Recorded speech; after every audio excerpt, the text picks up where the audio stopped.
ở bên trong nè. Mình lắc lắc nó bọng bên trong luôn. Để mình cắt ra một cái cho cô bác anh chị xem nha. Cái vỏ bánh á, mình ướp một tí xíu đường vô á, cho nên nó hơi ngọt ngọt, ngon lắm. Xin chào cô bác anh chị và các bạn. Hôm nay mình chia sẻ cách làm bánh cam bánh còng. Món này cũng dễ làm lắm, làm nhanh nữa. Cô bác anh chị và các bạn thấy thích thì cùng làm cho gia đình mình thưởng thức nha. Cái bánh ngon quá chừng luôn á. Trước tiên thì mình sẽ đi nấu đậu. Ở đây có 100g đậu mình đã ngâm được 1 tiếng rồi. Mình rửa cho sạch. Giờ thì mình sẽ cho vào trong nồi để đi nấu nha. Đậu xanh này đã ngâm rồi cho nên nó nấu mau mềm lắm. Mình cho một ít nước xăm xắp cái hột đậu á, rồi mình đậy nắp lại. Mình nấu cho hột đậu này nó chín mềm nha. Mình chờ nấu đậu thì mình sẽ đi chuẩn bị bột. Ở đây mình có là 250g bột nếp, 150g bột gạo, 50g bột năng, 50g bột mì đa dụng. Mình có thêm 200g đường. Đường này tí xíu nữa thì mình làm cái phần đường áo cái bánh bên ngoài á. Và mình cũng cho vào trong cái phần bột là 20g và trong phần nhân 20g luôn. Mình để chung vậy. Phần bột này thì mình sẽ chuẩn bị là 300ml nước lạnh. Một tí xíu siêu muối. Mình chuẩn bị thêm một ít mè rang. Tí xíu nữa thì mình để lên trên đường á. Mè này á, mình mua loại người ta rang sẵn vậy nè. Mình cho bột gạo vào trong bột nếp. Và khoảng chừng 20g đường mình cũng cho vào trong này để mình trộn luôn. Bột mì đa dụng. Bột năng thì tí nữa mình mới cho vô sau. Mình cho nước từ từ vô trong bột này để mình nhồi. Nước này là nước lạnh thôi. Tí xíu nữa thì mình lấy trùng bột sau á. Cho nên bây giờ thì mình chỉ pha nước lạnh vô mình trộn bột ha. Mình nhồi cái bột này lại giống như là mình làm chè trôi nước vậy đó. Còn nước này thì mình cứ cho từ từ vô. Nếu như thiếu thì cô bác cho thêm.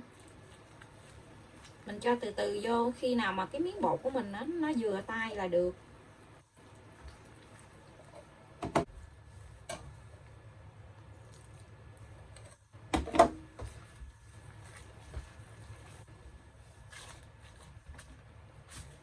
Phần bột này mình cho 300ml nước là vừa tay luôn nè. Rồi mình nhồi cho nó hết cái bột khô là được nha. Nhồi xong rồi thì mình sẽ lấy 1/3 cái phần bột này. Thì mình lấy chừng 2 cục bằng nắm tay vậy nè. Để mình đi lấy trùng bột.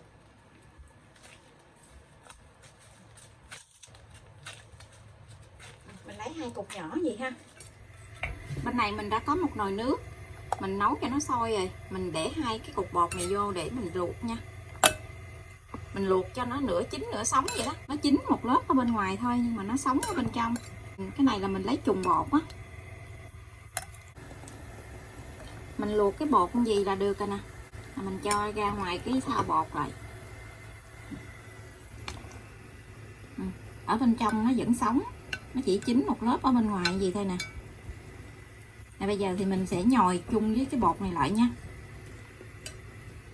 Phần bột năng này thì mình sẽ cho từ từ vô để mình nhồi chung luôn.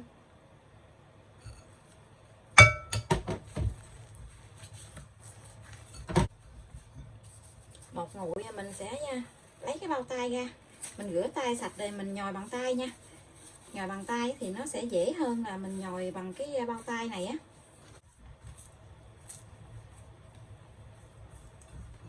Mình cho hết cái phần bột năng này vô.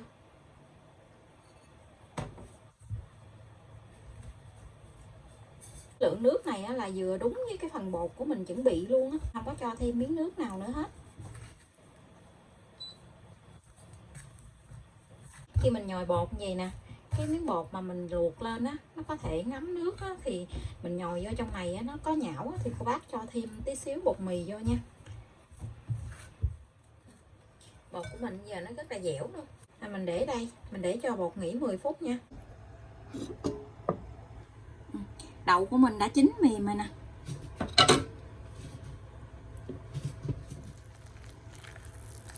Mình nấu lửa riu riu á, cho nên cái đậu này á, nó vừa cái nước luôn.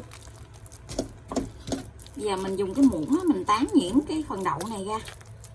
Rồi mình tao lên á, để cho cái đậu này á, nó dẻo lại. Cho nó nhuyễn ra luôn. Mình sẽ cho vào trong đậu này khoảng 1 muỗng ăn cơm đường. Mình múc hơi dung dung gì nè. Cái này là khoảng chừng 20g, hơn 20g vậy đó, để cho cái đậu này nó hơi ngọt ngọt một tí xíu. Và nửa muỗng cà phê muối. Đậu này thì mình không có cần làm cho nó ngọt quá đâu, mình làm cái gì cho nó vừa vừa thôi, nó ngọt hơi lợ lợ là được rồi, đừng có làm cho nó ngọt quá. Tí nữa thì mình còn áo đường ở bên ngoài cái bánh đó, mình làm ngọt quá ăn ngán lắm, mình để lửa riu riu thôi.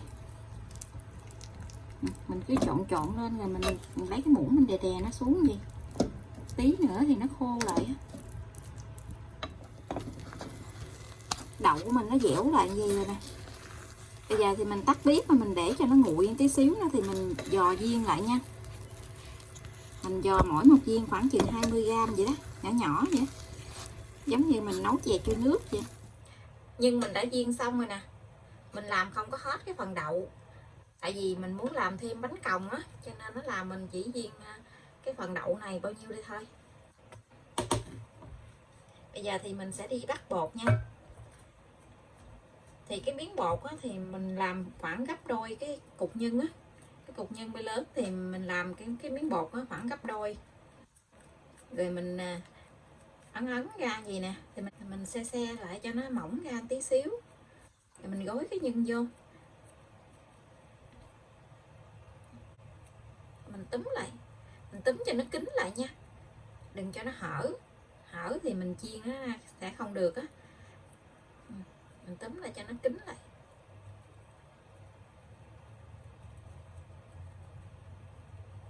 Mình xe tròn lại. Tùy theo cô bác mình thích ăn cái bánh bự hay bánh nhỏ. Mình làm cái bánh này cũng bự chứ không có nhỏ đâu. Mình xe tròn lại cái bánh là gì? Mình làm trước như vậy nè, rồi mình mới đem đi chiên. Thì cái dĩa mình đựng cái bột á, thì mình sẽ tha miếng dầu ăn lên để cho mình lấy cái bánh lên đó, nó không có bị dính á. Làm cho nó tròn lại gì? Tròn lại gì thì mình sẽ đè lại cho cái bánh nó hơi dẹp dẹp xuống một chút xíu nha.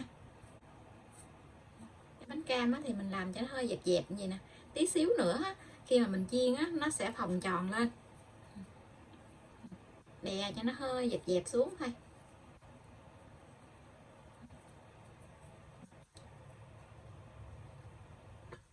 Và mình làm thêm một cái nữa để cho cô bác anh chị xem nha.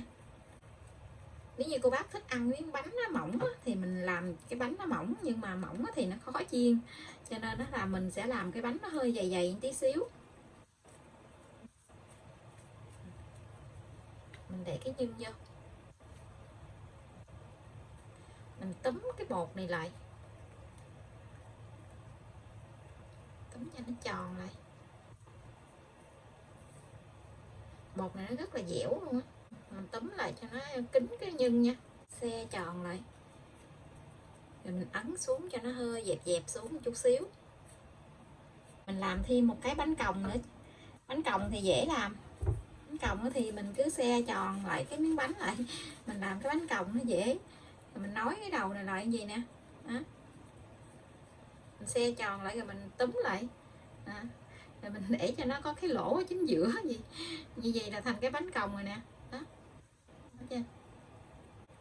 Như vậy là mình đã làm được cái bánh còng. Tiếp tục thì mình sẽ làm hết cái phần bột này luôn nha. Mình đã làm xong hết cái phần bột này nè. Mình làm 7 cái bánh cam và 7 cái bánh còng còn dư nhân lại luôn. Mình làm cái bánh hơi bự cho nên dư nhân luôn. Rồi được 7 cái bánh còng, 7 cái bánh cam. Bây giờ thì mình chuẩn bị đi chiên luôn nha. Mình sẽ bắt cái chảo dầu lên bếp. Bánh này thì mình không có chiên bằng dầu nóng, mình để cho cái dầu nó hơi ấm ấm thôi thì mình sẽ cho bánh vô. Dầu nó không có sôi nha, dầu chỉ là hơi ấm ấm thôi à. Mình chiên bánh cam trước, tí xíu nữa thì mình hãy chiên bánh còng sau. Mình thả bánh vô xong rồi thì mình mở lửa nhỏ. Mình đừng có lấy cái đũa mình đảo liền. Khi mà dầu nó nóng lên rồi thì mình sẽ lấy cái đũa nè, mình đẩy cái bánh gì, đừng cho cái bánh nó dính với cái chảo á.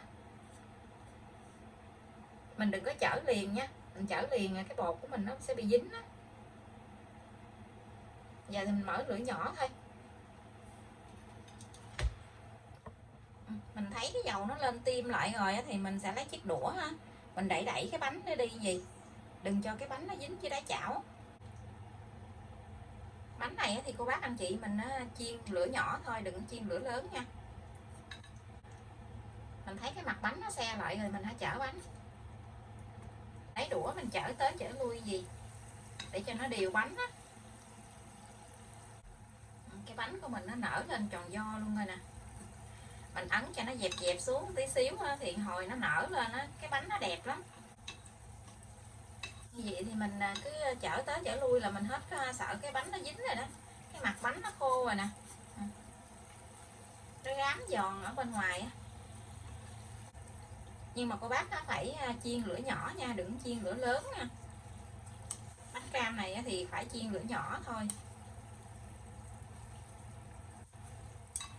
Cái bánh của mình bây giờ bắt đầu vàng rồi nè, mình để cho nó vàng thêm tí nữa nha. Cái vỏ bánh nó rất là giòn luôn á, mà nó tròn cái nè, nhìn cái bánh nó rất là đẹp luôn.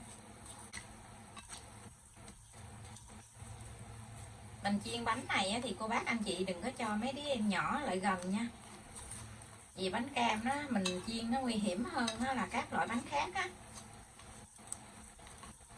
Chiên cái bánh này thì cần phải để lửa nhỏ, đừng để lửa lớn quá. Bánh mình chiên bây giờ nó đã vàng đều như gì rồi nè. Bây giờ thì mình sẽ vớt ra mình để qua cái gỗ gì nè, hoặc là để lên trên cái miếng giấy thấm dầu á, để cho nó thấm dầu. Nhìn cái bánh nó vàng đều rồi nè, quá chừng ngon luôn. Cái lớp bột ở bên ngoài nó giòn khấu luôn á. Mình vớt hết cái bánh này ra rồi mình đi chiên cái bánh còng nha. Đây là bánh cam, bánh còng của mình đã chiên xong. Coi nè, nhìn thấy đẹp quá chừng luôn á. Nó tròn vo luôn, vàng ươm ngon quá chừng. Bây giờ thì mình sẽ đi làm nước đường nha. Đây mình có 200g đường, lúc nãy mình cho vào trong nhân hết 20g, với trong bột cũng 20g. Phần còn lại thì mình sẽ đi thắng nước đường nha. Mình cho vào trong nồi nè. Mình cho thêm 2 muỗng canh nước lọc vô để cho đường thì nó tan á. Khi mình cho đường vào trong nồi thắng thì cô bác anh chị mình đừng có lấy đũa mình khuấy ở trong này nha. Mình lấy cái nồi mình nghiêng qua nghiêng lại như vậy nè, để cho đường nó tan. Đường nó sôi lên gì thì mình lấy đũa mình đảo cho nó đều á. Mình thấy nó kéo chỉ vậy là được nha.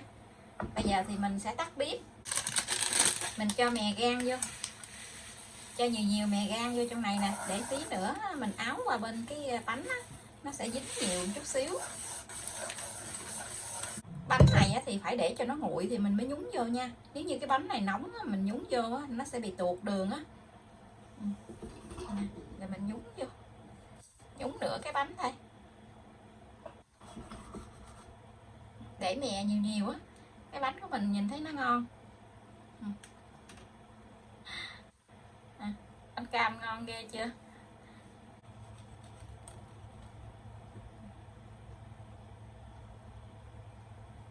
Gì nè, mình nhúng xong rồi mình cho ra dĩa luôn. Phần bánh cam bánh còng của mình đã làm xong, nhìn này ngon quá chừng luôn á. Áo một lớp đường với lại mè ở bên ngoài á, rất là thơm luôn. Mình lắc nó bọng bên trong luôn, để mình cắt ra một cái cho cô bác anh chị xem nha. Cái vỏ bánh á, mình ướp một tí xíu đường vô á, cho nên nó hơi ngọt ngon lắm. Hôm nay mình làm cái bánh cam này bự quá chừng luôn. Cô bác anh chị và các bạn thích thì cùng làm cho gia đình mình thưởng thức nha. Bây giờ thì mình xin chào tạm biệt, hẹn cô bác anh chị và các bạn lại video tiếp theo. Cảm ơn cô bác anh chị và các bạn đã xem video của mình. Xin chào và hẹn gặp lại.